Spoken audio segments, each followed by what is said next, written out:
pour rappeler que c'est une fondation de droit sénégalais, donc c'est une fondation privée, donc, parce que beaucoup de personnes se posent la question, mais on est une fondation de droit sénégalais privée. Le gouvernement du Sénégal fait partie des membres fondateurs, ainsi que l'Institut Pasteur à Paris. Donc il est important de rappeler qu'on est un institut à but non lucratif, donc ce qui parfois d'ailleurs bloque certains investisseurs, mais on pourra en parler un peu plus tard.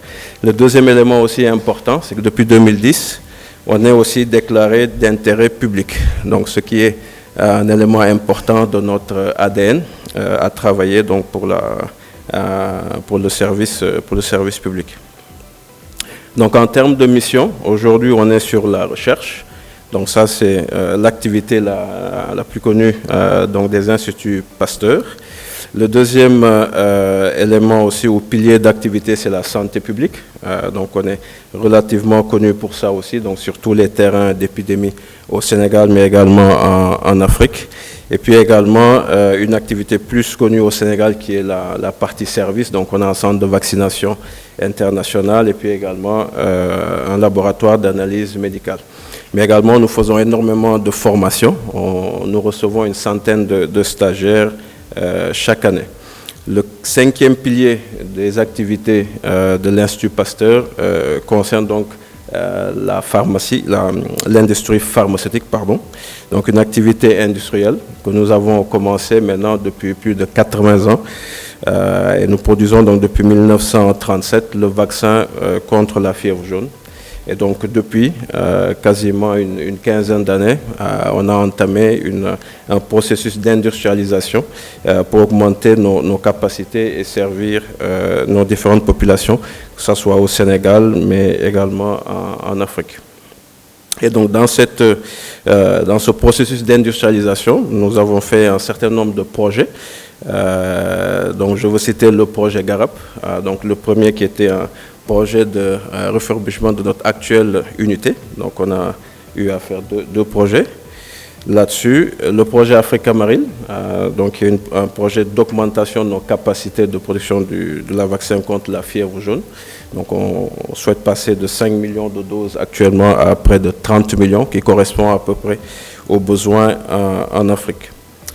Nous avons aussi fait le projet Diatropix, donc qui est un projet de test rapide, donc que nous avons développé assez rapidement pendant la Covid, et aujourd'hui nous produisons des tests rapides pour la Covid, donc depuis 2021. Et puis ensuite, un des derniers projets, qui est sans doute le plus connu, qui est le projet Madiba, et donc qui se veut aujourd'hui une plateforme multivaccin, donc pour faire des vaccins à base de, comme réplicateur viral, la culture cellulaire. Donc dans le cadre de ces projets-là, en termes de partenaires, donc ils sont relativement nombreux, donc j'ai même peur de ne pas tous les lister, ne pas les vexer, mais on a en premier lieu l'État du Sénégal, et là on a le représentant du MSAS qui a été extrêmement prépondérant et énormément aidé sur tous les plans, d'un point de vue politique, pour le lobbying auprès des partenaires techniques, mais également au niveau du financement. Donc l'État du Sénégal est également un des premiers financeurs de ce projet. Puis ensuite, il y a l'ensemble des partenaires techniques et financiers, que ce soit l'AFD, toute la Team Europe, il y a également DFC, l'AFC, donc toute la partie américaine, mais sans oublier tous les donneurs un peu philanthropiques, que ce soit les fondations Mérieux, les fondations Gates, Fine, et j'espère pour très bientôt la fondation Mastercard. Donc là, c'est pour la partie un peu de développement industriel en cours, avec tout ce qui nous aide à pouvoir le mettre en place. Donc maintenant, pour parler un peu des défis actuels, donc concernant cette industrialisation, donc peut-être parler de 3 à 4 éléments. Le premier élément, et un peu ce sommet nous y invite un peu, c'est la partie supply chain, auquel je rajoute un peu la disponibilité des matières, la partie un peu écosystème aussi des PME. Parce qu'aujourd'hui, pour pouvoir fabriquer le vaccin, il faut forcément construire des infrastructures. Et aujourd'hui, il y a souvent des défis en termes d'expertise locale pour pouvoir faire les designs. Donc ça, c'est un premier défi. Bon, maintenant, on arrive à en trouver en Europe, aux États-Unis pour pouvoir le faire, mais ce sera important de développer les capacités locales. Puis également en termes d'écosystème des PME, quand il s'agira après de rentrer dans l'exploitation pour avoir les entreprises capables de pouvoir maintenir les installations et tous les petits interventions dont on a besoin. Le deuxième élément important en termes de défis, c'est la partie régulatoire. Donc on a la DG de l'ARP, et je pense qu'il y a une révolution un peu qui est en train de s'organiser partout un peu en Afrique de l'Ouest pour pouvoir avoir des autorités réglementaires qui pourront facilement libérer les lots, mais également organiser l'environnement réglementaire. Parce qu'aujourd'hui, nous nous basons énormément sur les normes européennes ou les normes africaines, les normes américaines, et je pense qu'il serait extrêmement important qu'au niveau de l'Afrique aujourd'hui, qu'on puisse développer aussi nos propres normes qui soient adaptées à nos moyens et à nos réalités socio-économiques, et sans pour autant, bien évidemment, dégrader la qualité de ce que nous faisons. Le troisième défi qu'on a, c'est au niveau de l'expertise. Donc on l'a dit au niveau du design, mais c'est également au niveau de la production. On est sur des activités extrêmement complexes quand il s'agit de produire du vaccin.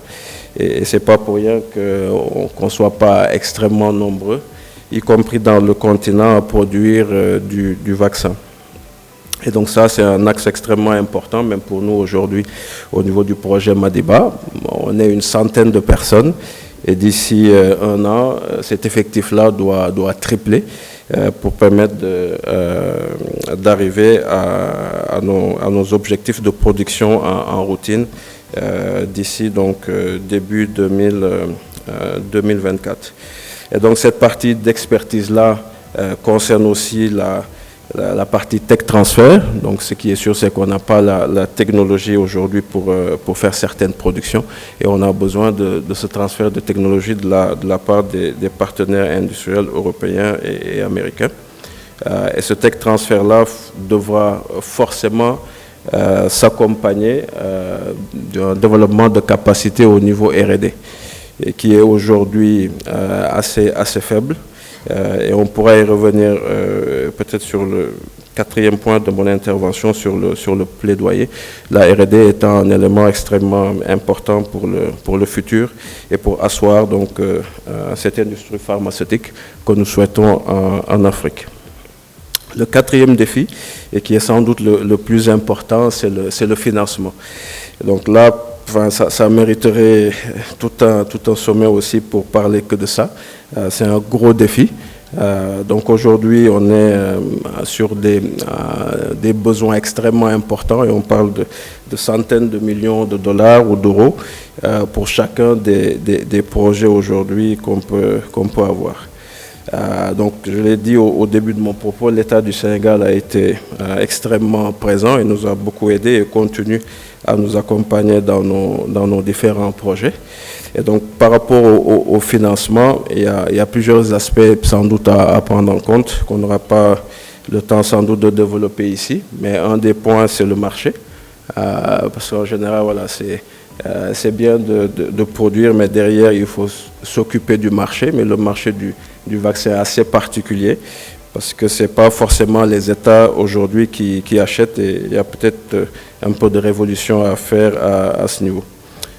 Ensuite, il y a le modèle économique qui est souvent important, et donc voilà, le sujet est un peu lié au marché, mais derrière, il faut avoir les capacités de pouvoir lever ces fonds-là, et souvent qui sont des prêts, pour pouvoir les rembourser. Donc pour ce qui est de l'Institut Pasteur, étant un institut à but non lucratif, j'ai dit au début, nous faisons beaucoup appel à des fondations philanthropiques. Voilà, comme je l'ai dit, Il y a certains investisseurs, malheureusement, qui ne peuvent pas intervenir au niveau de l'Institut, vu notre profil. Et donc, c'est une des solutions que nous avons trouvées.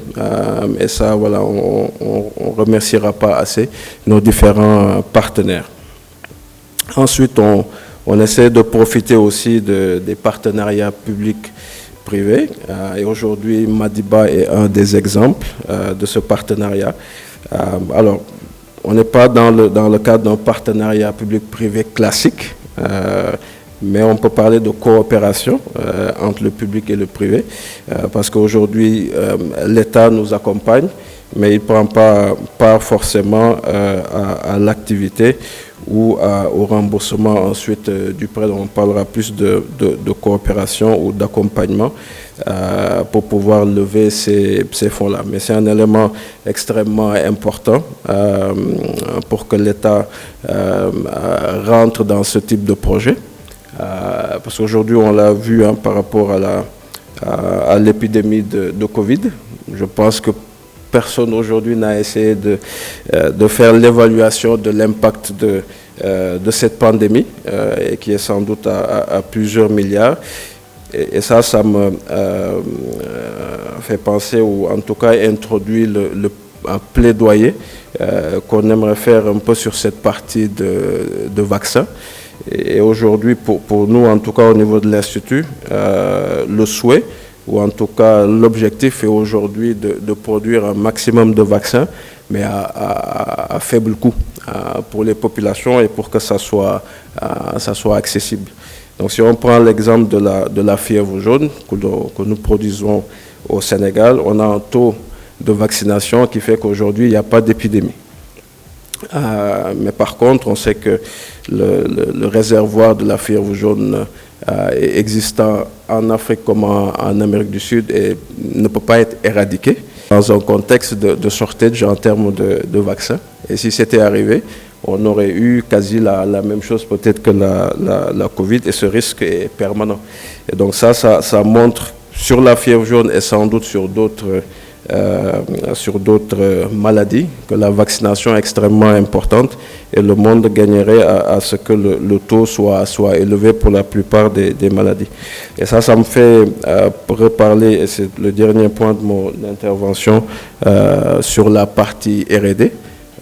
Parce que je veux prendre l'exemple de Ebola. Il y a peut-être un vaccin plus ou moins efficace, mais aujourd'hui la capacité de R&D doit être développée dans nos pays. On ne peut plus continuer à vraiment compter sur voilà, des équipes je sais pas, américaines ou sud-américaines qui puissent s'intéresser à des vaccins qui n'existent qu'en Australie. Donc il faut que chaque continent puisse avoir sa capacité de R&D et puisse lutter contre les virus qui le concernent. Et aujourd'hui, c'est le souhait de l'Institut Pasteur de pouvoir, donc dans le cadre de ces projets-là, développer de la R&D et s'attaquer aux maladies négligées qui n'intéressent aujourd'hui que l'Afrique, comme la fièvre de la vallée du Rift ou la Lassa ou autres types de maladies, le Zika, que nous connaissons bien. Donc, merci beaucoup de votre attention. Et donc je repasse la parole, monsieur le modérateur.